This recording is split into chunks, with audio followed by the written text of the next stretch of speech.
నమస్తే నాగేశ్వర్ గారు. ఈ ఫార్ములా ఈ కేసు బీఆర్ఎస్కు తలనొప్పిగా మారింది సార్. కేటీఆర్ మేడకు కూర్చు బిగిస్తోంది అని ప్రతిరోజు పత్రికల్లో మనం చూస్తూ ఉన్నాం. కేటీఆర్ నేరం చేసినట్లు ఆధారాలు ఉన్నాయి. ఫార్ములా ఈ రేస్ ఆపరేషన్స్కు ఏకపక్షంగా చెల్లింపులు, హైకోర్టులో ఏసీబీ కౌంటర్ పిటిషన్ దాఖలు చేసింది సార్. అనుమతులు లేకుండా విదేశీ సంస్థకు 54 కోట్లు బదిలీ అయ్యాయి అనేది ఆరోపణ. కానీ ఫార్ములా ఈ రేసుపై హైకోర్టుకు ఒక అఫిడవిట్ ఇచ్చారు కేటీఆర్.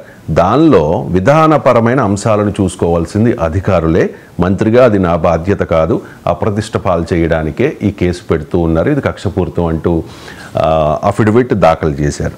సో మంత్రులకు బాధ్యత ఉండదా సార్? విధానపరమైన అంశాలను చూసుకోవాల్సింది అధికారులేనా? అధికారులనే బాధ్యులను చేయాలా? ఇప్పుడు విధానపైన నిర్ణయాలు అధికారులు తీసుకుంటే మంత్రులు ఏ నిర్ణయాలు తీసుకుంటారు? మంత్రులు ఏ నిర్ణయాలు తీసుకుంటారు? మంత్రుల సంతకాలు ఎందుకు ఫైళ్ళ పైన? సో ఎగ్జిక్యూటివ్ అనేది రెండు, పర్మనెంట్ ఎగ్జిక్యూటివ్, పొలిటికల్ ఎగ్జిక్యూటివ్. మీకు క్యాబినెట్లో అప్రూవల్ కావాలి, అది విధానపరమైన నిర్ణయమే కదా. మరి క్యాబినెట్లో మా అధికారులు ఆమోదం ఉంటే సరిపోతుందా? అందువల్ల పొలిటికల్ ఎస్టాబ్లిష్మెంట్ కెనాట్ ఎస్కేప్. ఇందులో కుంభకోణం జరిగిందా జరగలేదా, అవినీతి జరిగిందా జరగలేదా అని వాదించవచ్చు. కానీ అధికారులదే బాధ్యత, రాజకీయ నాయకులకి ఏ బాధ్యత ఉండదు అనే ఆర్గ్యుమెంట్ ఐ థింక్. నేను అఫిడవిట్ మొత్తం కౌంటర్ చదవలేదు, క్వాష్ పిటిషన్. సో మీడియాలో వచ్చిన దాని ఆధారంగా I don't think that will be A sound argument.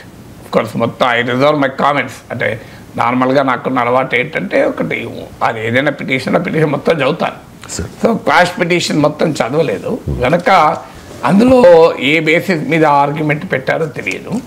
కానీ స్థూలంగా రాజకీయ నాయకత్వం, అధికారులు మనకందరికీ తెలుసు. సాధారణంగా రాజకీయ నాయకత్వం అంటే మంత్రి వీక్ ఉంటే అధికారులది చలామణి అవుతుంటుంది. కానీ మంత్రి స్ట్రాంగ్గా ఉన్న సమయంలో అధికారులు ఇంకేమీ ఉండదు. అందులో KTR is nothing but KCR. So KTR నిర్ణయానికి కాదని ఒక అధికారి నిర్ణయం తీసుకుంటాడు. బహుశా ఇందులో అప్పటి కీలకమైన అధికారి ప్రిన్సిపల్ సెక్రటరీ అరవింద్ కుమార్, ఆయన అప్రూవర్గా మారుతున్నాడని కూడా వార్తలు వచ్చాయి. సో ప్రధానమైన అధికారైన అరవింద్ కుమార్ అప్రూవర్గా మారితే డెఫినెట్గా అది కేటీఆర్కి ఇబ్బందిగా మారుతుంది. బహుశా అది దృష్టిలో పెట్టుకొని ఆ ప్రభుత్వం వైపు నుంచి అరవింద్ కుమార్ అప్రూవర్గా చేసి కేటీఆర్ని ఇరకాటంలో పెట్టే అవకాశం ఉంది. కనుక దానికి కౌంటర్గా అసలు అధికారే కారణం అని, అధికారుల బాధ్యత ఉండదా నేను అనడం లేదు. అధికారులకు తప్పనిసరిగా బాధ్యత ఉంటుంది. అధికారులది బాధ్యత ఏంటి అంటే అది చట్టం అనుమతిస్తుందా లేదా, అది రాజ్యాంగానికి లోబడి ఉందా లేదా, అది బిజినెస్ రూల్స్కు విఘాతమా, అంటే రూల్ ఆఫ్ లా, చట్టబద్ధ పాలన అమలు చేయడం అధికారుల బాధ్యత. అందుకే అధికార వ్యవస్థ గుమస్తాలకారం అంటే మీ ఇంట్లో పనిచేసేటువంటి పంట మనిషో పని మనిషో డ్రైవరో కాదు అధికారి అంటే. అధికారి ఇదే నీ ఇంట్లో పనిచేసే వాళ్ళు నీ ఇష్టాలపైన ఆధారపడి వాళ్ళు పనిచేస్తారు. నువ్వు డైనింగ్ టేబుల్ తుడవంటే డైనింగ్ టేబుల్ తుడుస్తారు. నువ్వు ఇవాళ డైనింగ్ టేబుల్ తుడవాల్సిన అవసరం లేదు, సోఫా క్లీన్ చేస్తే సోఫా క్లీన్ చేస్తారు. లేదు నేను ఇవాళ డైనింగ్ టేబులే క్లీన్ చేస్తా, ఇది ముఖ్యం అని వాదించగలుగుతారు ఇంట్లో పనిచేసే వాళ్ళు? వాదించలేరు. మీకు డ్రైవర్ ఉంటారు, ఇవాళ తార్నాక వైపు అంటే తార్నాక వైపు పోవాలి, లేదు కూకడం వైపు పోవాలి కూకడం వైపు పోవాలి. లేదు నేను తార్నాక పోను ఇవాళ సార్ నువ్వు మీరు ఎన్నో ఎప్పుడు కూకలు పోతాను అన్నారు కదా. అందువల్ల అది ఆ రిలేషన్షిప్ ఇస్ డిఫరెంట్. ఇక్కడ అధికారి రిలేషన్షిప్, నువ్వు మంత్రి ఎవరున్నా అధికారి ఉంటాడు, మంత్రులు మారుతారు అధికారులు మారరు. అధికారులు శాశ్వతం, పర్మనెంట్ ఎగ్జిక్యూటివ్. అందుకే సర్దార్ పటేల్ దీన్ని స్టీల్ ఫ్రేమ్ అన్నాడు. అంటే అసలు నీకు అది థర్మోకోల్ ఫ్రేమ్ కాదు. అన్ఫార్చునేట్లీ మన అధికార వ్యవస్థ రాజకీయ నాయకత్వానికి లొంగిపోయి కుమ్ముక్కైపోయి నెక్సెస్, పొలిటీషియన్ బ్యూరోక్రాట్ నెక్సెస్ చాలా బలమైన నెక్సెస్. నేను చెప్పడం కాదు, కేంద్ర హోంమంత్రి ఎన్ఎన్ వోహ్రా నాయకత్వంలో కమిటీ వేస్తే క్రిమినలైజేషన్ ఆఫ్ పాలిటిక్స్ పైన politician, bureaucrat, business men, criminal nexus అని చెప్పి ఈ నలుగురు పద్ధతి నెక్సెస్ కూడా ఉంది అని చెప్పారు. ఈ పొలిటీషియన్ బ్యూరోక్రాట్ నెక్సెస్ ఏమవుతుంది అంటే కూడబలుక్కుంటున్నారు చాలా. ఇక్కడ నేను కేటీఆర్ ఫార్ములా ఈ కేసు గురించి మాట్లాడతలేను, జనరల్గా చెప్తున్న ప్రిన్సిపల్. కానీ అధికారులు చేయాల్సింది ఏంటి, థర్మోకోల్ ఫ్రేమ్ లాగా ఉండద్దు, స్టీల్ ఫ్రేమ్ లాగా ఉండాలి. వాళ్ళకి అవకాశం ఉంది, they can write on the file. మీకు అధికారులను ఎవరు ఫోర్స్ చేయలేరు. మ్యాక్సిమం అయితే వాళ్ళు ట్రాన్స్ఫర్ చేస్తారు, ఇన్సిగ్నిఫికెంట్ డిపార్ట్మెంట్ పంపిస్తారు, లూప్ లైన్లో పెడతారు. మీరు అందుకే ప్రతి ప్రభుత్వంలో కొంతమంది అధికారులు లూప్ లైన్లో ఉంటారు. మళ్ళీ ప్రతిపక్ష అధికారులకు రావడంతో లూప్ లైన్ వాళ్ళు మెయిన్ లైన్కి వస్తారు, మెయిన్ లైన్ వాళ్ళు లూప్ లైన్లోకి వెళ్తారు. కొంతమంది ఎవరు ప్రభుత్వంలో ఉన్నా మెయిన్ లైన్లో ఉంటారు, వాళ్ళ కెపాసిటీ అది. సో ఎందుకంటే ప్రభుత్వంలో ఎవరున్నా వాళ్ళకు కొన్ని అవసరాలు ఉంటాయి, ఆ అవసరాలను తీర్చగలిగే నైపుణ్యం వీళ్ళకు ఉంటుంది కొంతమంది అధికారులకు. అందుకే కొంతమంది అధికారులు మీరు గమనించండి, ఇప్పుడు మీరు ఆంధ్రజ్యోతిలో కథనాలు చూడండి, రెగ్యులర్గా వస్తుంటాయి. వైసీపీ కాలపు అధికారులు ఇంకా రాజ్యం వెళుతున్నారు. ఎందుకు వెళ్తారు? వాళ్ళకు కొంత నైపుణ్యం, స్కిల్ ఉంది వాళ్ళకు. ఏంటి ఆ స్కిల్? కొన్ని పనులు రాజకీయ నాయకులు చేసి పెట్టే స్కిల్ అది. మంత్రులకు కొన్ని పనులకి నేను ఎక్కువ వివరంగా చెప్తే బాగుండదు, మీకు అర్థమవుతుంది, ప్రజలకు అర్థమవుతుంది. ఆ స్కిల్ ఉన్న వాళ్ళు కనుక, ఆ స్కిల్ ఉన్న వాళ్ళు ఎవరికైనా కావాలి కదా, వైసీపీ మంత్రులకైనా కావాలి, టీడీపీ జనసేన బీజేపీ మంత్రులకైనా కావాలి. అందుకొరకు వాళ్ళు ఉంచుకుంటారు ఆ స్కిల్డ్ పీపుల్ అన్నట్టు వాళ్ళు. సో వాళ్ళు ఎవరు మారినా వాళ్ళు మారరు. సో అందువల్ల ఈ స్కిల్డ్ పీపుల్ ఉండి ఇటువంటి మేనేజ్ చేస్తారు. కొంతమంది హానెస్ట్ పీపుల్ లూప్ లైన్లోకి వెళ్ళిపోతారు, లూప్ లైన్లో ఉన్న వాళ్ళు మెయిన్ లైన్లోకి వస్తారు. ఎందుకంటే ఈ రిలేషన్షిప్ పొలిటీషియన్ బ్యూరోక్రాట్ పని ఏంటంటే, ఉద్యోగం ఇప్పుడు ఐఏఎస్ ఆఫీసర్ ఉంది, ఒక ముఖ్యమంత్రి తలుచుకున్న ఉద్యోగం తొలగించలేదు. చాలా అప్పుడు అశోక్ కెంప్ కానీ హర్యానాలో ఒక ఆఫీసర్ ఉండే, ఆయన మొత్తం సర్వీస్లో 50 సార్లు ఏమో ట్రాన్స్ఫర్ అయ్యాడు. కాంగ్రెస్ అధికారం ఉన్న ట్రాన్స్ఫరే, బీజేపీ అధికారం ట్రాన్స్ఫరే. ఎక్కడ 6 నెలల ఎక్కువ ఉండేవాడు కాదు, కంటిన్యూస్గా ట్రాన్స్ఫర్ అవుతుండేవాడు ఏ పార్టీ అధికారంలో ఉన్నా. అంటే అందువల్ల they can always stand by the law, stand by the rule. So ఒకవేళ నిజాయితీపరుడైన అధికారి ఉంటే ఖచ్చితంగా నిలబడచ్చు. ఇది చట్టం అనుమతించదు, ఇది రాజ్యాంగం అనుమతించదు, రూల్స్ ఒప్పుకోవు. ఆయన ఫైల్ మీద రాసి వదిలేయచ్చు. అప్పుడు వాళ్ళ అభిప్రాయాల్ని కూడా ఓవర్ రూల్ చేసి కొన్నిసార్లు నిర్ణయాలు తీసుకుంటుంటారు. ఇప్పుడు మీకు ఉదాహరణకు ఆంధ్రప్రదేశ్లో అదానికి సోలార్ పవర్ అగ్రిమెంట్ మనం మీడియాలో చదివాను చూడండి, రైటర్స్ కథనాలకు కూడా. ఏంటది? ఫైనాన్స్ డిపార్ట్మెంట్ వాళ్ళు, ఎనర్జీ డిపార్ట్మెంట్ వాళ్ళు, 2 డిపార్ట్మెంట్ల వాళ్ళు అభ్యంతరాలు ఎవరెత్తారు. ఇన్ రైటింగ్ ఫైల్ పైన అభ్యంతరాలు నోట్ చేశారు. అయినా క్యాబినెట్ వాటిని పక్కకు పెట్టి ఆ అభ్యంతరాలను తోసిపుచ్చి నిర్ణయం తీసుకుంది. మరి డిసిషన్ ఎవరికి ఉందా అధికారం? ఇప్పుడు క్యాబినెట్కి ఉందా, అధికారులకు ఉందా? మరి అంటే ఒక బ్యూరోక్రసీ ఏదైనా ప్రపోజ్ చేసినా political establishment can reject it. అందువల్ల అధికారుల పని ఏంటంటే రూల్ ఆఫ్ లాకు లోబడి పొలిటికల్ ఎగ్జిక్యూటివ్ని గైడ్ చేయడం, అది కరెక్ట్ అధికారుల పని. కానీ ఏం జరుగుతుంది? అధికారుల పైన తీవ్రమైన ఒత్తిడి, మామూలు ఒత్తిడి ఉండదు. ఎందుకంటే అధికార వ్యవస్థ ఎలా ఉంటుందంటే, చాలా నిజాయితీ పరుడు కూడా ఈ అవినీతి చట్టంలో ఇరుక్కొని చాలా ఇబ్బంది పడతాడు. మా మేనమా ఒక అతను కండక్టర్గా పనిచేసేటప్పుడు అనుభవంలో చెప్పేవాడు, ప్రతిసారి ఆయన శాలరీలోకి వెళ్ళి కొంత డబ్బులు కట్ అయ్యేదని. ఎందుకంటే టికెట్లు కొట్టేయడం కాదు, హెవీ రష్ ఉంటుంది, నువ్వు కొంతమంది టికెట్లు వసూలు చేయలేవు, ఈ లోపల స్క్వాడ్ వస్తుంది, ఎవడో ఒక టికెట్ లేని వాళ్ళు పట్టుకుంటుంది, దాంతో కండక్టర్ మీద ఫైన్ వేస్తారు. మరి ఏ కండక్టర్ సాధ్యమవుతుంది? 50 మంది పడ్డ బస్సులో 100 మంది ఎక్కితే ఏ కండక్టర్ టికెట్ ప్రతి ప్రయాణికు టికెట్ తీసుకుంటూ చూడగలుగుతాడా? చూడలేడు, అది వ్యవస్థ, ఆ మాట అనలేరు. సో అందువల్ల హానెస్ట్గా ఉన్న కండక్టర్ తన శాలరీలోకి వెళ్ళి డబ్బులు ఇచ్చేవాడు. డిజానెస్ట్ కండక్టర్ ఉన్నాడు అనుకోండి, వాళ్ళు ఒక 10 సార్లు టికెట్లు ఇవ్వకుండా డబ్బులు తీసుకుంటాడు, ఒకసారి దొరుకుతాడు, ఏమవుతుంది? 9 సార్లు మిగులుతాయి కదా ఒకసారి స్క్వాడ్ ఫైన్ కట్టినా. కానీ 10 సార్లు ఒక్కసారి కూడా అలాంటి పని చేయని వాడు ఉన్నాడు అనుకోండి, ఎప్పుడో ఒకసారి దొరుకుతాడు. అందువల్ల ఈ వ్యవస్థ యొక్క లక్షణం కూడా అది. రాజకీయ నాయకులతో పెట్టుకొని అధికారులు ఎంత మేరకు నిలబడి పనిచేయగలరు? రాజకీయ నాయకుల ఇష్టాలకు భిన్నంగా అధికారులు నిలబడి పనిచేయగలరా? వ్యవస్థ అవకాశం ఇస్తుందా? ఓరల్గా ఆదేశాలు ఇస్తారు, ఫోన్ చేసి చెప్తారు పలానా పని చేయండి అని.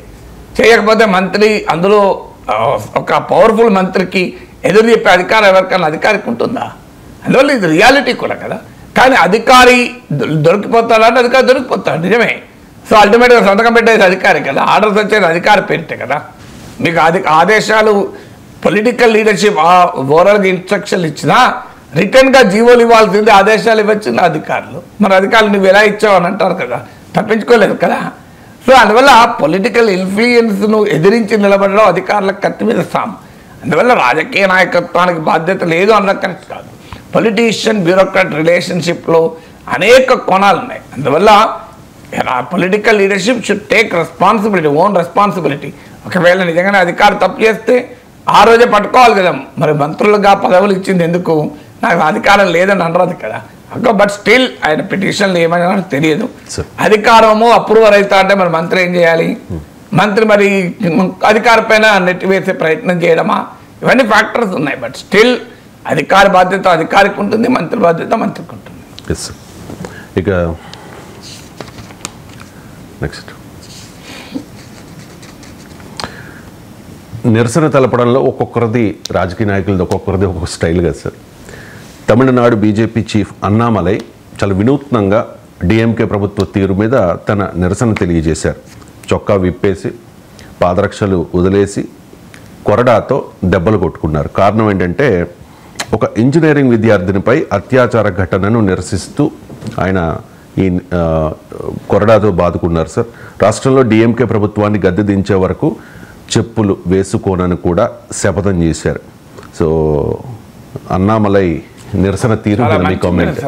ఉత్తరప్రదేశ్లో చెప్పులు లేకుండా పాదయాత్ర చేసి ఊరూరా కొరడా దెబ్బలు తిని దళితవాడల్లో తిని వస్తే మంచిది. ఎందుకంటే ఉత్తరప్రదేశ్లో హత్రాస్ ఎన్ని చూసాం మనం. నిన్న ఉత్తరప్రదేశ్లో దళిత బిడ్డల పైన అత్యాచారాలు మామూలుగా ఉండవు, నిరంతరం పేపర్లో చూస్తుంటాం మనం. అందువల్ల తమిళనాడు నుంచి వెంటనే యూపీ కూడా వెళ్ళి ఆడ కూడా పాదయాత్ర చేసి చెప్పులు లేకుండా కొరడాతో కొట్టించుకుంటూ తిరిగితే అప్పుడు యోగి ఆదిత్యనాథ్ ప్రతిపక్షాలు చెప్తే ఇంటలేడు కనుక తన సొంత పార్టీ వాళ్ళు చెప్తే ఉపయోగపడుతుంది. అందువల్ల ఖచ్చితంగా శాంతి భద్రతలు ఫెయిల్ అయితే, అత్యాచారాలు ఫెయిల్ అయితే బాధితులు సమీకరించాలి, ప్రజల్ని సంఘటితపరచాలి, ప్రజా ఉద్యమం నిర్మించాలి, ప్రతిపక్షం ఒక peoples resistance against the wrong policy చేయాలి. కానీ ఈ రకమైన సినిమాటిక్ అంటారే, ఫిల్మీ సినిమాలలో హీరోలు చేస్తుంటారు. ఇదేంటంటే పబ్లిసిటీ స్టార్ట్. అన్ఫార్చునేట్లీ మీడియా కూడా ఏమైంది, ఇప్పుడు అన్నామలై నార్మల్గా నిరసన తెలిపాడు అనుకోండి, ఒక 5,000 మందితోనో 2,000 మందితోనో ప్రదర్శన చేస్తే ఇవాళ హైదరాబాద్లో కూర్చొని మనం మాట్లాడుకునే వాళ్ళం. ఫ్రంట్ పేజీలో కూడా ఉండదు, అసలు ఫ్రంట్ పేజీ కాదు, లోపల పేజీలు కూడా ఉండదు. ఇక్కడైతే లోపల పేజీలు ఉండదు, తమిళనాడులో ఏమంటే లోపల పేజీలు ఉంటుంది. మరి ఏం చేయాలి? మీడియా పట్టించుకోదు, సమాజం పట్టించుకోదు. ఇప్పుడు రాజకీయ నాయకుడు ఏంటి? రాజకీయ నాయకుడు ప్రజల్ని నిరంతరం అట్రాక్ట్ కావాలి. లైక్ సినిమా ప్రమోషన్ లాగా ఇది కూడా ఒక ప్రమోషనే. Politics is also marketing, politics is also sales promotion. Ya, politician should promote on a regular basis. తనను తాను రెగ్యులర్గా ప్రమోట్ చేసుకోవాలి. ఎలా ప్రమోట్ చేసుకుంటాడు? అనివార్యం కదా. అందువల్ల ఇలాంటి వింత పోకడలతో ప్రమోట్ చేస్తాడు. నాకు ఇప్పటికి గుర్తు, శాసన మండలిలో నేను ఫస్ట్ కపుల్ ఆఫ్ డేస్లోనే ధరల పెరుగుదల పైన చర్చ వచ్చింది. కాసు కృష్ణారెడ్డి గారు మంత్రి, సో నేను ఆయన సివిల్ సప్లైస్ మినిస్టర్, ఒక ½ అన్ అవర్ మాట్లాడాను ప్రైస్ రైస్ పైన. ధరల నియంత్రణకు తీసుకోవాల్సిన నిర్ణయాలు ఏంటి, చర్యలు ఏంటి? So national council for applied economic research, reserve bank of India, confederation of Indian industry, ఇలా federation of Indian chamber of commerce industry, consumer research centres, ఇలా అనేక సంస్థల రిపోర్ట్లు, commission for agriculture cost and prices, ఇలా అనేక సంస్థల రిపోర్ట్లను coat చేస్తూ చాలా డీటెయిల్గా మాట్లాడాను. మాట్లాడిన తర్వాత కాసు కృష్ణారెడ్డి గారు ప్రత్యేకంగా నా లాస్ట్లో ఉండే సీటు ఎండింగ్ బెంచ్ మాది, సో ఆ బెంచ్ దగ్గరికి వచ్చి అభినందించారు. ఫస్ట్ 3-4 డేస్లోనే చాలా బాగా చెప్పారు sir, please come for a cup of tea, we will discuss what should be done అని ఇన్వైట్ చేశారు. అప్పుడు నాకు ఇప్పటికి గుర్తు, తెల్లారి పత్రికలో ఒక్క లైన్ లేదు, ఒక్క అక్షరం లేదు, ఒక్క అక్షరం లేదు. సో మళ్ళీ మీడియాలో అందరూ మిత్రులే నాకు, నా స్టూడెంట్స్, జూనియర్లు, సీనియర్లు, క్లాస్మేట్స్, ఫ్రెండ్స్, అందరూ ఫ్రమ్ టాప్ లెవెల్ ఎడిటర్లు, సిఇఓల నుంచి మొదలుకొని సబ్-ఎడిటర్ల వరకు రిలేషనే. సో ప్రతి మీడియాలో, ఇప్పుడు నేను ఉస్మానియా విశ్వవిద్యాలయంలో జర్నలిజం చదువుకున్నాను, ఆడ జర్నలిజం పాఠాలు చెప్పాను కనుక ఉస్మానియా జర్నలిజం ప్రొడక్ట్స్ మొత్తం తెలుగు మీడియాను శాసిస్తారు. ఇంగ్లీష్ రీజన్ తెలుగే కాదు, ఈవెన్ ఇంగ్లీష్ న్యూస్ పేపర్. నేను మళ్ళీ ఈనాడు స్కూల్ ఆఫ్ జర్నలిజంలో కూడా మోర్ దెన్ 10 years క్లాసులు చెప్పాను. ప్రతి టీవీ ఛానల్లో క్లాసులు చెప్పాను, ఎవ్రీ టీవీ ఛానల్, ఏబిఎన్లో చెప్పాను, సాక్షిలో చెప్పాను, ఈనాడులో చెప్పాను, నాకు కూడా 2008 కై న్యూస్లో చెప్పాను. సో ఇలా నేను ఎందుకు చెప్పాను, ఇన్ని పరిచయాలు ఉన్నాయి కదా, నేనంటే అందరికీ మిత్రుడే కదా, కానీ నా వార్త రాలే. తెల్లారి నాతో మినిస్టర్ అన్నాడు, చూడండి సార్ మీరు అంత బాగా మాట్లాడారు, మీడియా మీ వాళ్ళు, మరి మీ వార్త రాలే అంటే, నిజమే సార్, నేను గుమ్మడికాయలు, పొట్లకాయలు, టమాటాలు పట్టుకొని వచ్చి నా తలకాయ మీద టమాటా పలకొట్టుకొని ఆ టమాటా రసం కారుతుంటే ఓ పొట్లకాయ ఇట్లా మెడకేసుకొని పాములాగా, 2 సూరకాయలు ఒక భీముల్లాగా, ఒక గుమ్మడికాయ వెనక్కి కాలు కట్టుకొని వస్తుంటే మామూలుగా ఉండేది కాదు, ఫుల్ పేజ్ ఉన్నదో నేనే ఉండేది. ఎందుకు? That is how the society wants. అంటే సొసైటీ మీడియా అట్లా తయారైంది. సో అది అట్రాక్షన్. సీరియస్గా డిస్కషన్ పెడితే ఎవరు చూడాడు. సో దీనివల్ల క్రియేటివ్గా ఉండాలి. క్రియేటివ్గా ఉండడం తప్పు కాదు. ఇప్పుడు నేను కూడా క్రియేటివ్గా ఉన్న ఉదాహరణ ఉంది. ధరలు ఒకసారి పెరిగినప్పుడు నేను ఏం చేశానంటే, ఎమ్మెల్సీగా ఉన్నప్పుడే ధరల పెరుగుదలను నిరసనగా ఒక హైదరాబాద్ చివరిలో ఉన్న పొలాల దగ్గరికి వెళ్ళి టమాటాలు తీసుకొచ్చి ఇందిరా పార్క్లో సగం ధరకి అమ్మి చూపెట్టాను. అమ్మి చూపెట్టడం ఒక లాభం కూడా సంపాదించాను. ఇప్పుడు నేను ఒక్కరిని చేయగలిగినప్పుడు ప్రభుత్వం ఎందుకు చేయలేదు అని అడిగాను. తర్వాత ప్రతిపక్షాలు కూడా ఇదే రకమైన నిరసన మొదలుపెట్టాయి. దాని మీద TV channel half an hour debate నడిపాయి. నన్ను పిలిపించి టమాటాలు కూడా ఇలా కుప్పలకు పోసి, అంటే అది తప్పు కాదు. మళ్ళీ అంటే to attract people you can do gimmicks, nothing wrong. కానీ ఆ స్ట్రేంజ్గా ఉండకూడదు, ఆడగా ఉండకూడదు. మెయిన్ పర్పస్ కొరడాతో ఈయన కొట్టుకుని ఏమొస్తుంది? కొట్టాల్సింది ప్రభుత్వాన్ని. తనంతాను కొట్టుకుంటే ఏమొస్తుంది? అంటే తనంతాను కొట్టుకుంటే అది ఉపయోగం ఉంటుందా? ప్రభుత్వాన్ని కొరడాతో కొట్టలేక తనంతాను కొట్టుకుంటే ఉపయోగం లేదు. చెప్పులు లేకుండా వెళ్తా, ఏమవుతుంది దానివల్ల? Can anything happen. కానీ ప్రజల్ని ఏదో రూపంలో అట్రాక్ట్ చేయాలి. ఎందుకంటే వాళ్ళు అన్నట్టే అన్నామలై తమిళనాడు రాష్ట్ర బీజేపీ నాయకుడు అయ్యాక బీజేపీ పెరిగింది కూడా తమిళనాడులో. సో ఈ strategy is proving to be correct కదా. Ultimately cat may be black or white, it should catch the mice అంటారు. పిల్లి నల్లదా తెల్లదా కాదు, పిల్లి ఎలకని పట్టాలి. అన్నామలై కొరడాతో కొట్టించుకున్నాడా, చెప్పులు లేకుండా నడిచాడా, ఆయన సీరియస్గా ఒక ప్రజల ప్రతిఘటన నిర్మించాడా అనేది అనవసరం కదా. అల్టిమేట్గా వాళ్ళ పార్టీని పెంచుకుంటున్నారు కదా. So what matters is the ends determine means. So అందువల్ల so can anybody questioning. So ఎవరు క్వశ్చన్ చేయగలుగుతారనే ప్రశ్నకు వచ్చింది. బట్ పాలిటిక్స్లో well it makes people to seriously interest. నేను పాదయాత్ర గురించి వాజ్పేయి గారిని ఒకసారి క్వశ్చన్ అడిగాను. చంద్రశేఖర్ ఒక వాజ్పేయిని ఒకటేసారి ఇంటర్వ్యూ చేశాను. ఆసారి చంద్రశేఖర్ పాదయాత్ర చేస్తుంటే అడిగాను, what is your opinion on Chandrashekar పాదయాత్ర అని. అంటే ఇట్స్ గుడ్ ఫర్ హెల్త్ అన్నాడు. Good for health for young people like Chandrashekar, not for me అన్నాడు. సో యువకులైన చంద్రశేఖర్ లాంటి వాళ్ళకి ఆరోగ్యానికి మంచిది అన్నాడు. సో అందువల్ల పాదయాత్ర ఆరోగ్యానికి మంచిదే. కానీ కాస్త చెప్పులు లేకుండా నడిచినప్పుడు ఆయన డయాబెటీస్ లేదు, యంగ్ కదా, అందులో ఐపీఎస్ అధికారి, చాలా దేహదారుఢ్యం ఉన్న ఫిట్నెస్ ఉన్న వ్యక్తి కనుక డయాబెటీస్ ఉంటే మాత్రం దయచేసి చెప్పులతో నడవద్దు. ఎందుకంటే it can lead to unnecessary ailments. అందువల్ల ఫైన్, గుడ్, మంచిదే కదా హెల్త్కు. Right sir. ఇక ఎవరైనా చనిపోతే వారి మత ఆచారాల ప్రకారం ఖననం చేయడము, దహనం చేయడము చేస్తూ ఉంటారు కదా సార్. అలా కాకుండా ఇప్పుడు వైద్య పరిశోధనల కోసం మెడికల్ కాలేజీలకి స్వచ్ఛందంగా మృతదేహాలని అప్పగిస్తూ ఉన్నారు సార్. బతుకున్నప్పుడే వీలునామాలు రాస్తూ ఉన్నారు. ఈ ట్రెండ్ ఇప్పుడు పెరుగుతోంది. గతంలో కమ్యూనిస్టులు మాత్రమే ఇదంతా చేసేవారు అని ఎక్కువగా చేసి ఉండొచ్చు. బట్ ఇప్పుడు మాత్రం ఈ ట్రెండ్ పెరుగుతోంది. కారణం ఏంటంటే ఖమ్మంలో ఒక ప్రైవేట్ కాలేజీలో 65 శవాలు, సర్కారు మెడికల్ కాలేజీల్లోనూ కొరతేం లేదు. బట్ ప్రైవేట్ కాలేజీలకు మాత్రం తప్పని తిప్పలు. ఒక్కో కాలేజీకి 10 శవాలు అవసరం. అంటే మెడికల్ కాలేజెస్లో మెడికోస్కి టీచ్ చేసేటప్పుడు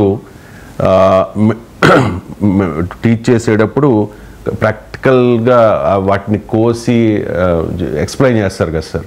బట్ ఏంటంటే మృతదేహాలు లేకపోవడం వల్ల రబ్బరు బొమ్మలతోనే బోధించాల్సిన వాటి పరిస్థితి వచ్చిందట సార్.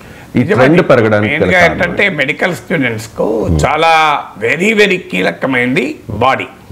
ఎందుకంటే దట్ ఇట్ సెల్ఫ్ ఇది దేర్ ల్యాబ్. అది వాళ్ళ పరికరం. అది మనకు ఒక మెకానికల్ ఇంజనీర్కు ఇలా మెకానికల్ టూల్స్ పరికరమో, ఒక సాఫ్ట్వేర్ ఇంజనీర్కు కంప్యూటర్ సైన్స్ చదివే వారికి ఒక కంప్యూటర్ ఎలా పరికరమో. ఇప్పుడు కంప్యూటర్తో యాక్సెస్ లేకుండా కంప్యూటర్ సైన్స్ నేర్పగలమా? అసలు కంప్యూటర్ లేకుండా కంప్యూటర్ సైన్స్ నేర్పలేము. అలాగే ఒక బాడీ లేకుండా, ఎందుకంటే హ్యూమన్ బాడీ పైన నీవు ప్రయోగాలు చేయలేవు, హ్యూమన్ బాడీ పైన నేర్చుకోలేవు, హ్యూమన్ బాడీ పైన ట్రీట్మెంట్ను నేర్చుకోవచ్చు తప్ప యూ కెనాట్ డిసెక్షన్ చేయలేవు కదా.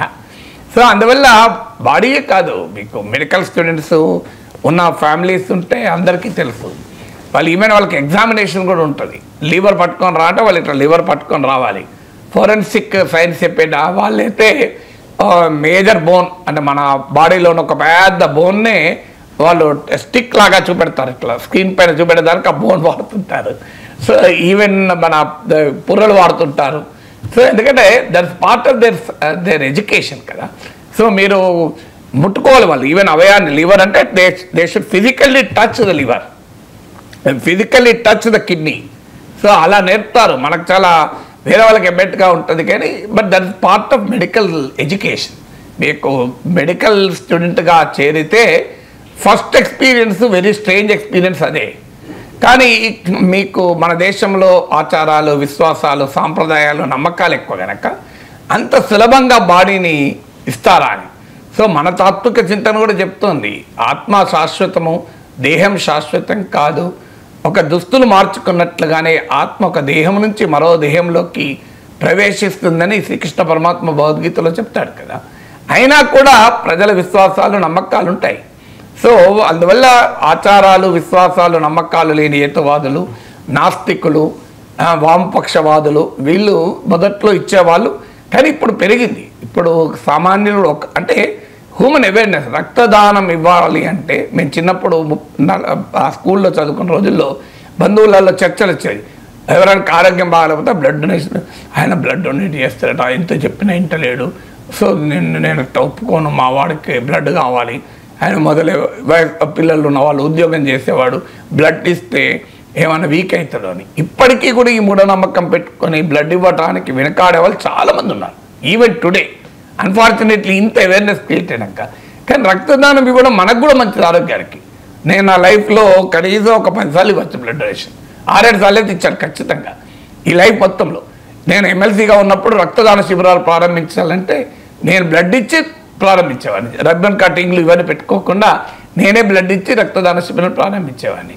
సో అందువల్ల రక్తదానం అనేది ఇప్పుడు అవేర్నెస్ బాగా పెరిగి ఈవెన్ టుడే బ్లడ్ కొడుతుంది. మీకు సీరియస్ బ్లడ్ కొడుతుంటుంది చూడండి మీరు. కంపారిటివ్లీ గతంతో పోలిస్తే గణనీయంగా పెరిగింది. సో నేను Nizam institute of medical sciences blood bank డైరెక్టర్తో ఒకసారి మాట్లాడుతుంటే చెప్తున్నారు ఇప్పటికీ కూడా బ్లడ్ కొడుతుంది. సో ప్రజల్లో ఆ రకమైన అపోహలు ఉన్నాయి. రక్తదానం తర్వాత ఇప్పుడు ఆర్గాన్ డొనేషన్ వచ్చింది. జీవన్ దాన్ పెట్టి ఈవెన్ స్ట్రీమ్ లైన్ కూడా చేశారు. సో బ్రెయిన్ డెడ్ అయిన వారి బాడీస్ నుంచి వాళ్ళ అన్ని రకాల వాళ్ళు ఏ రకమైన ప్రత్యేకమైన ఐడియాలజీతో సంబంధం లేకుండా అవయవదానం చాలా కామన్ అయిపోయింది. సో డెడ్ అంటే తన వారు మరణించినా కూడా జీవిస్తారు. వాళ్ళ కార్నియా ఒకరికి, కిడ్నీ ఇంకొకరికి ఇలా. సో అందువల్ల ఇది ఒక సెకండ్ అవయవదానం. రక్తదానము అవేర్నెస్ పెరిగింది, ఇంకా పెరగాలి. అవయవదాన అవేర్నెస్ పెరిగింది, ఇంకా పెరగాలి. నేను అపీల్ కూడా చేసేది ఏంటంటే ప్రజలందరికీ అవయవదానానికి ముందుకు రండి. ముఖ్యంగా young people should start trend చేయాలి.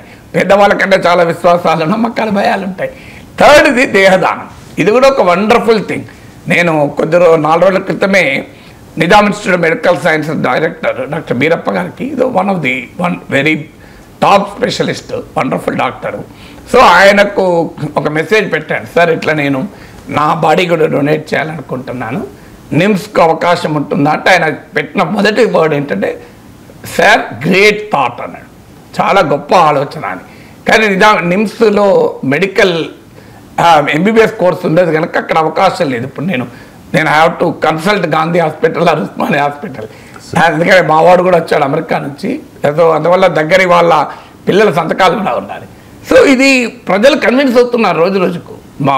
అయితే మీరు అన్నట్లు ఇప్పటికీ ఒక నమ్మకం, అన్ని కర్మకాండ చేసినాక మా నాన్న అడిగాడు ఒకసారి, అరే నేను కూడా ఇవ్వాలనుకుంటున్నారా, మా కర్మకాండ చేసినాక కూడా బాడీ డొనేట్ చేయొచ్చా అని.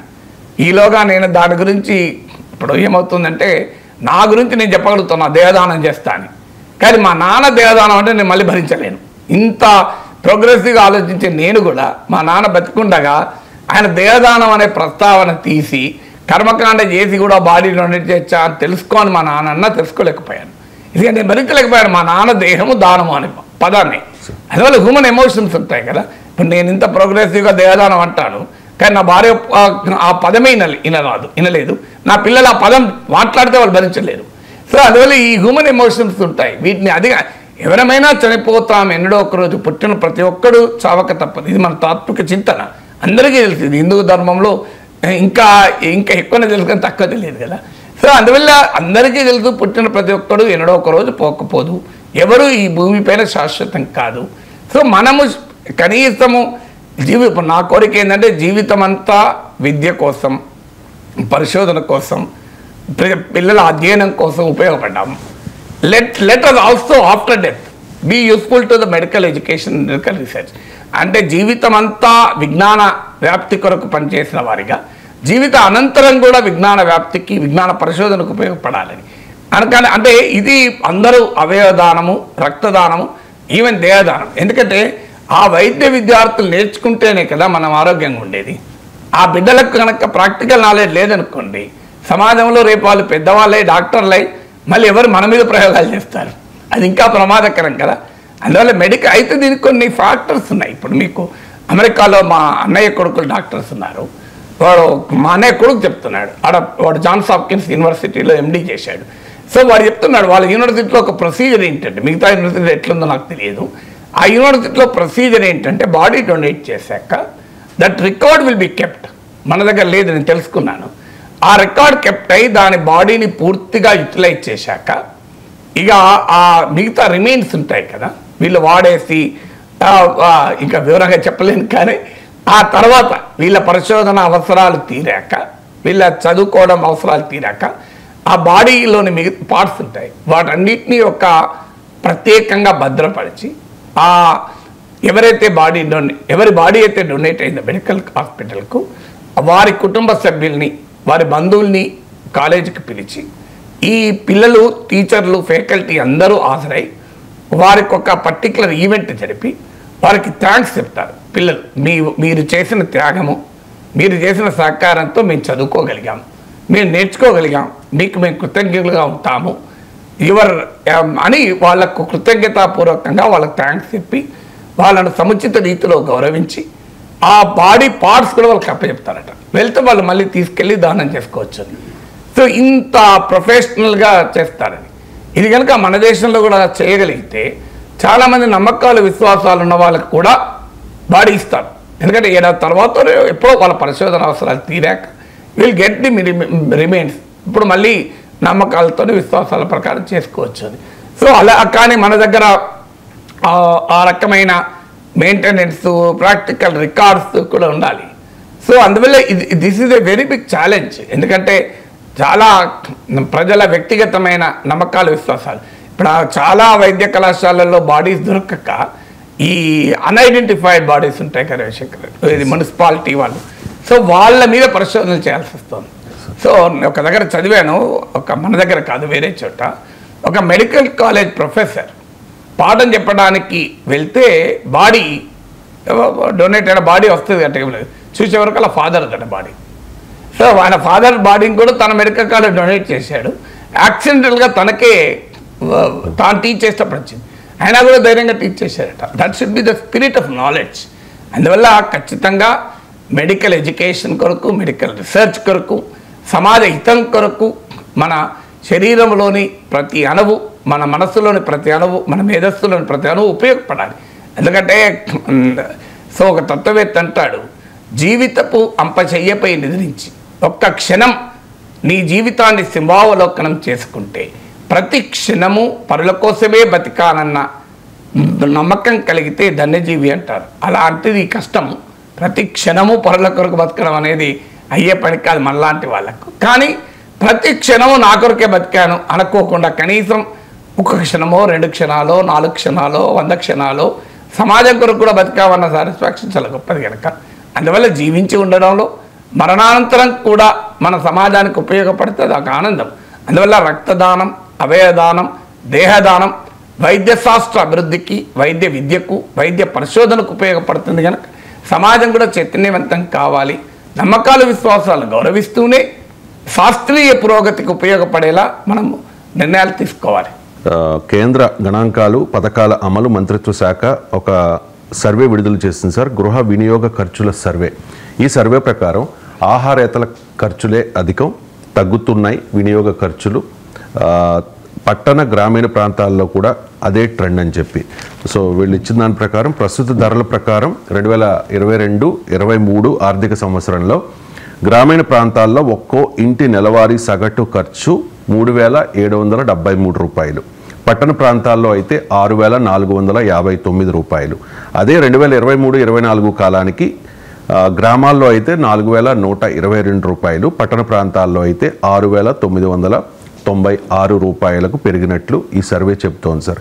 అండ్ ఇంకొకటి, మిగతా అవసరాలే ఎక్కువ. నెలవారీ గృహోపయోగ ఖర్చుల్లో ఆహారేతర ఖర్చులదే అగ్రస్థానమని కూడా ఈ సర్వే తెలిపింది. గత ఆర్థిక సంవత్సరం గ్రామీణ నెలవారీ గృహ వినియోగ ఖర్చుల్లో 53% ఆహారేతర వస్తువులపై ఖర్చు చేశారు. పట్టణ జీవులకు వచ్చేసరికి ఇది మరింత పెరిగి 60%గా నమోదైంది. సో ఆహారేతర ఖర్చులకే అధిక ప్రాధాన్యం ఇస్తూ ఉన్నారు. పట్టణ గ్రామీణ ప్రాంతాల్లో కూడా ఇదే ట్రెండ్. ఎందుకు ఈ ట్రెండ్ సార్? ఆహారేతర ఖర్చులకు అధిక ప్రాధాన్యం కాదు, రాంగ్గా అర్థం చేసుకో. ఆహారేతర ఖర్చులే ఎక్కువగా ఉంటాయి, ప్రాధాన్యత ఇవ్వడం కాదు. అదే ఖర్చులు ఎప్పుడు కూడా ఫుడ్ కన్నా నాన్ ఫుడ్ కన్జంప్షన్ ఎక్కువ ఉంటుంది ఎవరికైనా కదా. నీకు అత్యంత పేద కుటుంబాల్లోమో ఫుడ్ కన్జంప్షన్ ఎక్కువ ఉంటుంది, లేకపోతే నాన్ ఫుడ్ ఉంటుంది. ఫుడ్ మీద ఏముంటుంది, ఇంతకన్నా ఎక్కువ ఉంటుంది. ఇప్పుడు నా ఖర్చు నాకు ₹1,00,000 ఆదాయం ఉంది, ఫుడ్ మీద ఇంత పెడతా, 50,000 పెడతా అంటే 10,000 పెడతాను. సో ఎవరికైనా నాన్ ఫుడ్ ఉంటుంది, మీ శాలరీలో మీరు నాన్ ఫుడ్ ఎక్కువ ఉంటుంది కదా. అందువల్ల ఆహారేతర ఖర్చుల మీద ప్రాధాన్యత ఇవ్వడం కాదు, ఆహారేతర ఖర్చులే ఎక్కువ ఉంటాయి. సో చాలా పేద కుటుంబాల్లో మాత్రమే ఇప్పుడు మీకు నాకు 60% ఉండదు. మనం 40% ఆహారం మీద పెడతామా? మన హైదరాబాద్ నగరంలో ఉన్నాం, మన ఆదాయంలో 40% ఫుడ్ మీద పెడతామా? పెట్టాం. అంటే నీకు ఇన్కమ్ పెరుగుతున్న కొద్దీ non food consumption, non food proportion పెరుగుతుంది ఆహారేతర ఖర్చులది. ఇన్కమ్ తగ్గుతున్న కొద్దీ ఆహార ఖర్చులు తగ్గుతుంది. అందువల్ల ఇష్యూ ఆహారేతర కాదు. ఇష్యూ ఏంటి అంటే ఎందుకు గృహ వినియోగ ఖర్చులు తగ్గుతున్నాయి, అసలు పాయింట్ అది. అంటే ప్రైవేట్ కన్జంప్షన్ ఎక్స్పెండిచర్ అంటారు. మనకు ఈ ప్రైవేట్ కన్జంప్షన్ ఎక్స్పెండిచర్ జీడిపిలో నియర్లీ నేను చదివిన మేరకు సబ్జెక్ట్ కరెక్షన్ అరౌండ్ 60% వరకు కూడా కంట్రిబ్యూట్ చేస్తుంది. అందువల్ల ఇటీవల జీడిపి 5.4% పడిపోయింది. మీకు అంతకుముందు క్వార్టర్ 6.7%. సో గ్రోత్ రేట్ బాగా దెబ్బతిన్నది. ఎందుకు దెబ్బతిన్నది, కారణం ఏంటి అని కనుక మనం తీసుకుంటే ప్రైవేట్ కన్జంప్షన్ ఎక్స్పెండిచర్ గణనీయంగా తగ్గుతుంది, ముఖ్యంగా అర్బన్ ఏరియాస్లో తగ్గుతుంది. ఎందుకు తగ్గుతోంది మరి? What does it indicate? ప్రజలు ఎప్పుడు వినిమయమే కాదు, ఈవెన్ సేవింగ్స్ కూడా తగ్గుతున్నాయి. మీరు గమనించండి, బోత్ సేవింగ్స్ అండ్ ఎక్స్పెండిచర్ తగ్గుతుంది. సేవింగ్స్ అండ్ ఎక్స్పెండిచర్ తగ్గడం దేనికి సూచన? ఎకానమీలో దెబ్బతింటున్న పరిస్థితులకు సూచన. మన హైప్ ఎంత క్రియేట్ చేసుకున్నా స్టాటిస్టిక్స్ అనేది క్లియర్గా మనకు ఇప్పుడు ఎవరో ప్రతిపక్షము లేదా విదేశీ కుట్ర కాదు కదా ఇది ministry of statistics and programme implementation, government of India survey, ఇది వేరే వాళ్ళ సర్వే కాదు, ఇది భారత ప్రభుత్వ సర్వేనే చెప్తోంది. ఎందుకు ఇది గత కొన్ని రోజులుగా మిడిల్ క్లాస్ బాగా అర్బన్ ఏరియాస్లో కన్జంప్షన్ తగ్గింది అని కంటిన్యూస్గా వార్తలు వస్తున్నాయి. వార్తలే కాదు, ఇప్పుడు మనకి కన్జంప్షన్ తగ్గిందన్న దానికి సర్వేనే కాదు, మీకు fast moving consumer goods FMCG అంటారు. సో FMCG సెక్టార్ మీరు చూడండి, FMCG కంపెనీలు హిందుస్థాన్ యూనిలివర్ ఇలాంటి వాళ్ళు ఓపెన్గా చెప్తున్నారు. ఈవెన్ పార్లే ఇలాంటి కంపెనీ మా సేల్స్ తగ్గిపోతున్నాయని. ఈవెన్ మీకు ఆటోమొబైల్ కంపెనీలు చెప్తున్నాయి మా సేల్స్ పడిపోతున్నాయి రోజు రోజుకు అని.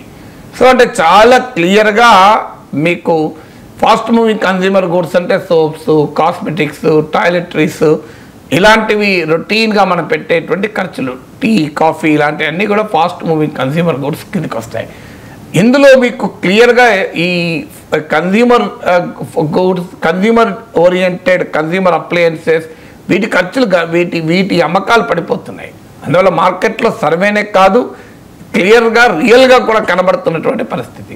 కేవలం లగ్జరీ కన్జంప్షన్ పెరుగుతోంది. అంటే ఎకానమీలో ఉన్న ఒక ట్రెండ్ ఏంటంటే అందుకే K షేప్ రికవరీ అంటారు. K ఎలా ఉంటుంది? K డౌన్ ఉంటుంది, అప్పు ఉంటుంది. అంటే అప్పుది పైకి పోతుంటుంది, డౌన్ కిందికి వస్తుంటుంది. అందువల్ల దీన్ని K షేప్ రికవరీ అంటున్నారు. ఎందుకు అంటే మీకు లగ్జరీ కన్జంప్షన్, మీరు ఇవాళ విల్లాలు, హై-ఎండ్ అపార్ట్మెంట్ల సేల్స్ ఏమో పెరుగుతున్నాయి, affordable housing, affordable middle class కొన్ని అపార్ట్మెంట్ల సేల్స్ తగ్గిపోతున్నాయి. అలాగే మీకు కార్లలో కూడా తీసుకుంటే ఇప్పుడు ఈవెన్ మారుతి వాళ్ళ డేటా తీసుకున్నా మీకు హై ఎండ్ కార్ల అమ్మకాలేమో పెరుగుతున్నాయి, బడ్జెట్ కార్ల అమ్మకాలు తగ్గుతున్నాయి. అంటే క్లియర్గా Indian rich is able to spend. Indian middle class ఏమో డిస్క్రిషనరీ స్పెండింగ్ తగ్గించేశారు. అంటే అనివార్యంగా అయ్యే ఖర్చు తప్పదు, కానీ మిగతా ఖర్చు తగ్గించేస్తున్నారు. కారణం ఏంటి? ఇవాళ మీకు ఉదాహరణకు ఇన్ఫ్లేషన్ తీసుకుంటే 2019 నుంచి 2023 మధ్య కాలంలో ద్రవ్యోల్బణం 5.7% ఎవరేజ్. ద్రవ్యోల్బణం యాక్చువల్గా మార్కెట్లో ధరల్ని పూర్తిగా క్యాప్చర్ చేయదు. ఎందుకు క్యాప్చర్ చేయదు అంటే ద్రవ్యోల్బణానికి అనేక రకాల వస్తువుల సమాహారం ద్రవ్యోల్బణం. అందులో మనం వాడేటి ఉంటాయి, వాడని ఉంటాయి, అన్ని రకం ఉంటాయి. అందువల్ల మీరు 5.7% ఇన్ఫ్లేషన్ అంటే వాస్తవంగా మార్కెట్లో అది చాలా ఎక్కువ ఉంటుంది.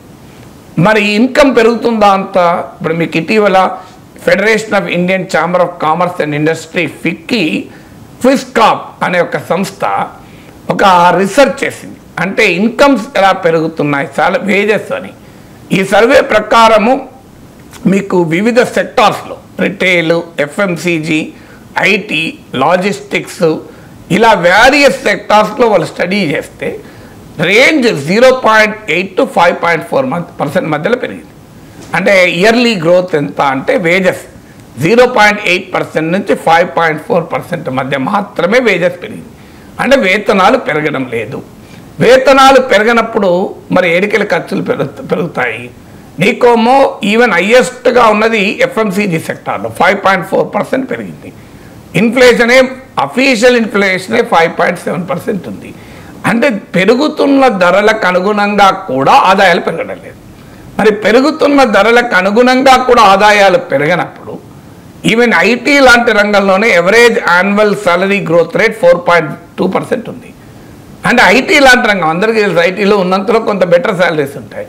మీరు ఎవరో మేనేజీరియల్ లెవెల్లో శాలరీస్ పెరిగితే పెరగచ్చు, ఎవరేజ్గా టోటల్గా చెప్తున్నాను. ఐటీ అంటే మేనేజీరియల్ లెవెల్ కాదు. ఇప్పుడు టీసీఎస్ లాంటి పెద్ద కంపెనీలో కూడా స్టార్టింగ్ 25,000 30,000 ఎక్కువ జీతాలు ఇవ్వరు. మీకు ఎవరో కొన్ని కంపెనీలో చాలా హై ఎండ్ వాళ్ళకు ఉండొచ్చు. సో అందువల్ల ఈ రకంగా వేజెస్ పైన కంపెనీలు, కార్పొరేట్ కంపెనీలు పెట్టే ఖర్చులు కూడా తగ్గుతున్నాయి. మీకు ఇటీవల chief economic adviser Anant Nageswaran చెప్పారు, కార్పొరేట్ రంగము 15 ఏళ్లలో ఏనాడు లేని లాభాలు సంపాదించింది, 15 year హై ఇంక్లూడింగ్ కోవిడ్ పీరియడ్లో. కానీ వేజెస్ మాత్రం పెరగడం లేదు. అంటే అర్థం ఏంటి? కంపెనీలు ఆదాయాలు పెంచుకుంటున్నాయి, ప్రాఫిట్స్ పెంచుకుంటున్నాయి, కానీ ఉద్యోగుల వేతనాల పైన చేసే ఖర్చు తగ్గించుకుంటున్నాయి. ఎలా తగ్గించుకుంటున్నాయి? రిట్రెంచ్మెంట్ చేస్తున్నారు, కొత్త రిక్రూట్మెంట్ చేయడం లేదు, పే హైక్లు ఇవ్వడం లేదు. ఫలితంగా ఏమవుతుంది అంటే ప్రజల ఆదాయాలు పెరగడం లేదు. ప్రజల ఆదాయాలు పెరగనప్పుడు వినిమయం ఎలా చేస్తారు? అందువల్ల మొదటి ప్రాబ్లం ఈ ప్రైవేట్ కన్జంప్షన్ ఎక్స్పెండిచర్ పడిపోవటానికి కారణం ఆశించిన ఈవెన్ మిడిల్ క్లాస్లో కూడా ప్రజల ఆదాయాలు పెరగడం లేదు. పెరుగుతున్న ధరలకు అనుగుణంగా కూడా పెరగడం లేదు. కేవలం కార్పొరేట్ లాభాలు మాత్రమే పెరుగుతున్నాయి. మీరు ఇంకొక ఉదాహరణ కూడా చెప్తాను. ఇన్కమ్ ట్యాక్స్ తీసుకోండి. ఇన్కమ్ ట్యాక్స్ 2 ఉంటాయి, ఒకటి personal income tax, 2 corporate income tax. Personal income tax ఎక్కువ చెల్లింపులు అవుతున్నాయి కార్పొరేట్ ఇన్కమ్ ట్యాక్స్ కన్నా. అంటే కంపెనీలు పెట్టే ఆదాయ పన్ను కన్నా మీకు పర్సనల్గా నేను పెట్టే ఇన్కమ్ ట్యాక్స్ ఎక్కువ. ఇప్పుడు నేను 30% ఇన్కమ్ ట్యాక్స్ బ్రాకెట్లో ఉన్నాను. నేను ఇన్కమ్ ట్యాక్స్ 30% కడతాను. మీరు ముఖేష్ అంబానీ ఎంత కడతాడో మీరు గూగుల్లో కొట్టండి, effective tax rate paid by Reliance industries limited అని కొట్టండి, మీకు ఫిగర్ వస్తుంది. నేను ఒకసారి చూసినప్పుడు బిలో 4% ఉంటాయి. Effective tax rate paid by Reliance industries limited అని. అంటే ఎఫెక్టివ్ ట్యాక్స్ రేట్ చాలా తక్కువ ఉంటుంది. అంటే మరి అందుకే మీరు గమనించండి, ఇవాళ కార్పొరేట్ ఇన్కమ్ ట్యాక్స్ కన్నా కూడా పర్సనల్ ఇన్కమ్ ట్యాక్స్ ఎక్కువ కలెక్షన్ అవుతున్నాయి. ఇక మూడవది జిఎస్టీ కూడా మీరు పాప్కార్న్ పైన నుంచి మొదలుకొని అనేక రకాల వస్తువుల పైన చాలా విచక్షణారహితంగా మీకు జిఎస్టీ ఉంటుంది. జిఎస్టీ మీకు ఇంట్రెస్టింగ్ చెప్తాను. మీకు బిజినెసెస్ కోమో ఎక్స్పెండిచరు వారు పోగా మిగిలిన వాటికే లాభాలు. అంటే ఉదాహరణకు ఒక వ్యాపారవేత్త, ఒక పారిశ్రామికవేత్త కార్లో తన కంపెనీకి వచ్చిపోతుంటాడు. చిన్న విషయం సార్, మీరు సెట్ చేయమన్నారు కదా, చేశాను. Reliance industries effective tax rate for financial years ending March 2022-2024 యావరేజ్డ్ 18.7%. అంటే మీరు ఇంకా టోటల్గా ఇంకా నేను అది we have to further search, even అదైనా తక్కువే కదా. సో ఎఫెక్టివ్ అది కార్పొరేట్ ట్యాక్స్ రేట్ అయి ఉంటుంది. ఓవరాల్గా మీకు ఆఫ్టర్ క్లెయిమింగ్ సెవరల్ ఎగ్జామ్షన్స్ కూడా తీసుకోవాలి. Reliance industries operated at median effective tax rate of 21%. అది దాంట్లో కార్పొరేట్ ఇన్కమ్ ట్యాక్స్ అవుతుంది. అందువల్ల అది ఈవెన్ దెన్ నేను 30% కడతాను. మరి నాకన్నా తక్కువనే కదా నా పాయింట్. అది మీకు అదొకటే కాదు, ఇంకొక ఉదాహరణ చెప్తాను. ఇప్పుడు ఒక ఇండస్ట్రియలిస్ట్, ఒక బిజినెస్ మ్యాన్ ఆఫీస్కి వస్తాడు, కార్లో వస్తాడు, లేదు ఒక హోటల్కి వెళ్తాడు, ఇవన్నీ కూడా తన ఎక్స్పెండిచర్లో బుక్ చేసుకుంటాడు. అంటే తాను వ్యాపారంలో పరిశ్రమలో సంపాదించటానికి చేసిన ఖర్చు, ఈ ఖర్చులన్నీ పోగా ప్రాఫిట్ బుక్ చేస్తాడు. కానీ ఒక మిడిల్ క్లాస్ సాలరీ జీవి ఉన్నాడు, ఒక స్కూల్ హెడ్ మాస్టర్ ఉన్నాడు. స్కూల్ హెడ్ మాస్టర్ స్కూల్కి ఎట్లా పోతాడు? బండి మీద పోవాల్సిందే కదా, బండి మీద కార్లో పోవాలి. కానీ ఆ ఒక వ్యాపారవేత్త, ఒక పారిశ్రామికవేత్త తన కంపెనీ పోవటానికి వాడిన పెట్రోల్ పైన ఎక్స్పెండిచర్ బుక్ చేసుకోవచ్చు ట్యాక్స్ పర్పసెస్ కొరకు. కానీ ఒక సాలరీడ్ మిడిల్ క్లాస్ వేతన జీవి తాను కూడా ఆ ఉద్యోగం చేయాలంటే ఈ పెట్రోల్ పెట్టాల్సిందే, కానీ దానికి మాత్రం ఎగ్జంప్షన్ ఉండదు మీకు. అంటే బిజినెస్ వారికి ఉండే అడ్వాంటేజ్ చెప్తున్నాను. ఇంకొకటి కూడా చెప్తాను, మీకు ఆశ్చర్యం వేస్తుంది. జిఎస్టీ మనం కడతాం, ఒక బిజినెస్ మ్యాన్ కడతాడు, ఇండస్ట్రియలిస్ట్ కడతాడు. బిజినెస్ మ్యాన్, ఇండస్ట్రియలిస్ట్ కట్టే జిఎస్టీకి ఇన్పుట్ క్రెడిట్ ఉంటుంది. అంటే ఒక దాంట్లో కడితే ఇంకో దాంట్లో వస్తుంది. కానీ మరి ఒక సాలరీడ్ ఎంప్లాయీస్కు అది ఉండదు. నేను ఇంట్లో ఒక టేబుల్ కొనుక్కున్నాను చదువుకోవటానికి. నేను చదువుకున్నడం వల్లనే నాకు ఆదాయం వస్తుంది. కానీ నేను చదువుకోవడానికి టేబుల్కు కట్టిన జిఎస్టీ నేను ఎక్కడ ఇన్పుట్ క్రెడిట్ పెట్టుకోలేను. అంటే ఈ రకంగా మీకు ట్యాక్స్ బర్డెన్ కూడా మీకు మధ్యతరగతి వేతన జీవుల పైన ఎక్కువ ఉంటుంది, కార్పొరేట్లు వ్యాపార కంపెనీల పైన తక్కువ ఉంటుంది. అందువల్ల మీకు ఖర్చు పెట్టాల్సింది ఎవరు? ఇండస్ట్రియలిస్టులు, బిజినెస్ మెన్ ఖర్చు పెడితే ఎకానమీ పెరగదు.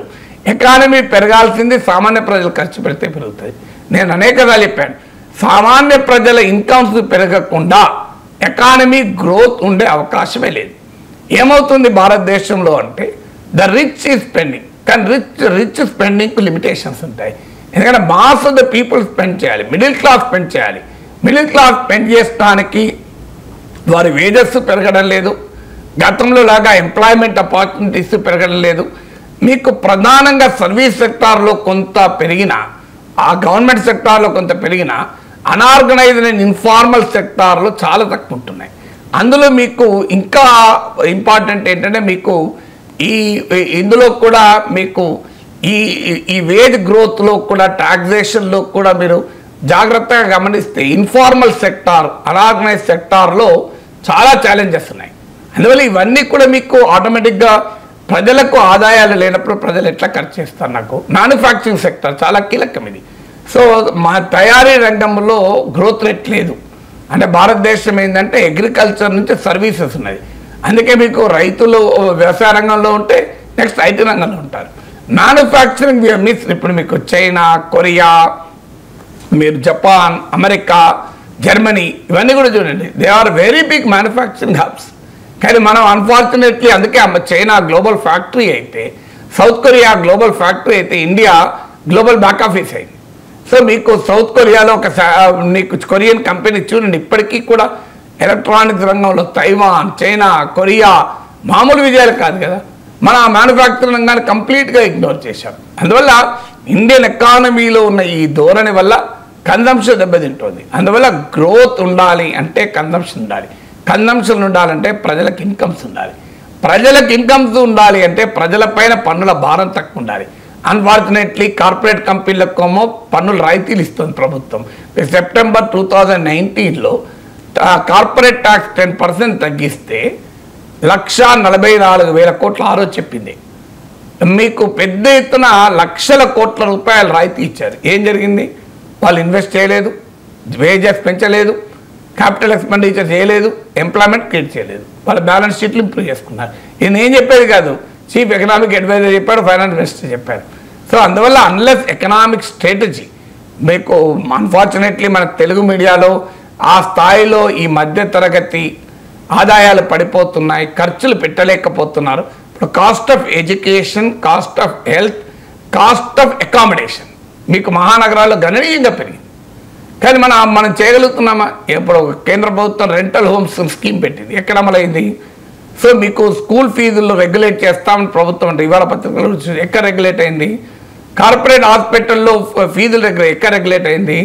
మీకు హెల్త్ ఇన్సూరెన్స్ పైన జిఎస్టీ, ఆశ్చర్యమైతే పరీక్ష ఫామ్ల పైన 18% జిఎస్టీ. మన పత్రికల్లో పెద్ద ఇష్యూ చూడండి. ఎగ్జామినేషన్ ఫామ్స్ పైన 18% జిఎస్టీ ఏంటండి? పరీక్ష రాసేవాడు కూడా లగ్జరీ అది పరీక్ష రాయడం.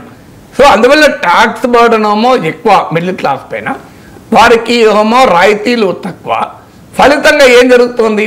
పూర్ పీపుల్ కన్నా సేఫ్టీ నెట్స్ పేరిట, క్యాష్ ట్రాన్స్ఫర్ల పేరిట, ఉచితాల పేరిట ప్రభుత్వాలు ఓట్ల కొరకు ఎంతో కొంత ఎంత చేసినా తక్కువే పేదలకు. వాళ్ళకు ఉన్నారు. సంపన్నులకేమో రాయితీల మీద రాయితీలు, వాళ్ళ సంపన్నులకు లోన్ అప్పులు తీసుకొని ఎగ్గొడితే కనుక రీషెడ్యూల్ చేస్తారు, కార్పొరేట్ డెట్ రీస్ట్రక్చర్. కానీ ఇంకా కట్టలేకపోతే రైట్ ఆఫ్ చేస్తారు, ఇంకా కట్టలేకపోతే హెయిర్ కట్ అని పెడితే ఏదో 10 రూపాయలు 100 రూపాయల వస్తువులు 10 రూపాయలకు క్లోజ్ చేస్తారు. కానీ ఇవన్నీ మరి మిడిల్ క్లాస్కి ఏమో ఏ రాయితీ ఉండదు. అందుకే ఇవాళ నల్గొండలో యునైటెడ్ టీచర్స్ ఫెడరేషన్ వల్ల రాష్ట్ర మహాసభలో ఈ అంశం పైన మాట్లాడాలి ఇప్పుడు, middle class in Indian economy అని. సో అందువల్ల ఈ చర్చ జరగాలి మీడియాలో. అనుభవం నేషనల్ మీడియాలో జరుగుతుంది. మీరు గమనించండి, ఇండియా టుడే, ప్రతి Business Standard, Financial Express, Economic Times, మీ take any business diary, any national media, పెద్ద ఎత్తున చర్చ జరుగుతుంది దీనిపైన. అన్ఫార్చునేట్లీ మన తెలుగు మీడియాలో మన గోల వేరే కదా. మన గోల ఈ రాజకీయ నాయకుల వాళ్ళు తిట్టుకోవడం, వీళ్ళు తిట్టుకోవడం, జుట్టు పట్టుకుంటా అంటారు, కుర్తీలు పట్టుకుంటే ఇదంతా స్టడీ చేయాలి కదా. స్టడీ చేసి ఓపిక లేక వీళ్ళు వాళ్ళు అన్నారు, వాళ్ళు వీళ్ళు అంటారు. నువ్వేమన్నాడు నువ్వన్నావు, ఆయన అట్లా అంట, నువ్వు ఇట్లా అంట, నువ్వు ఇట్లా అంటే ఆయన అట్లా అంట, అట్లా అంటే ఇట్లా అట్లా అని వాళ్ళు మాట్లాడుకుంటే. సో కానీ రియల్ ఇష్యూ ఏంటి? మీడియా కూడా వీటి మీద చర్చ పెట్టాలి కదా, ప్రజల రియల్ ఇష్యూస్ కదా. Why middle class is tax more than the rich? Why middle class should bear the cost of living burden? Why the poor is facing this? Income opportunity ఎందుకు ఇవాళ ఇన్కమ్స్ పెరగడం లేదు? కార్పొరేట్ ఇన్కమ్స్ ఎందుకు పెరుగుతున్నాయి? Middle class incomes ఎందుకు తగ్గుతున్నాయి? దీనికి మన మీడియాని అడిగితే అవి ఎవరు చూడరు సార్. ఎవరు చెప్పారు చూడని? నేను నా యూట్యూబ్ ఛానల్ వెళ్ళి కొట్టండి middle class in professor K Nageshwar అని. ఈ మధ్యనే 2 వీడియోలు వస్తాయి, ఏది 80,000 కన్నా తక్కువ వెళ్ళే. మరి చూడండి, మీరు ఎవరు చెప్పిందండి మీకు? అని మీకు ఇంట్రెస్ట్ లేక జనం చూడాలంటే ఎట్లా? నా యూట్యూబ్ ఛానల్ ఉదాహరణ కదా, ఇదివరకంటే నమ్మేవాడిని, ఇప్పుడు నమ్మే అవకాశం లేదు. Just middle class and professor K Nageshwar యూట్యూబ్లో కట్టండి. మధ్యతరగతి ఖర్చు తగ్గించుకుంటుందని ఒక వీడియో వస్తుంది. మా మధ్యతరగతిని కొట్టి కార్పొరేట్లకు పెడుతున్నారు ఒక వీడియో వస్తుంది. మినిమం 70,000 to 80,000 వ్యూస్ ఒక్కదానికి. మరి పెరగడం కదా? మీరు ఏదో పిచ్చి తమ్మునేలు పెడితేనే చూసినరా ఇది? అందువల్ల ఇదొక మీడియా కూడా ఈ జాడ్యం నుంచి బయటపడాలి.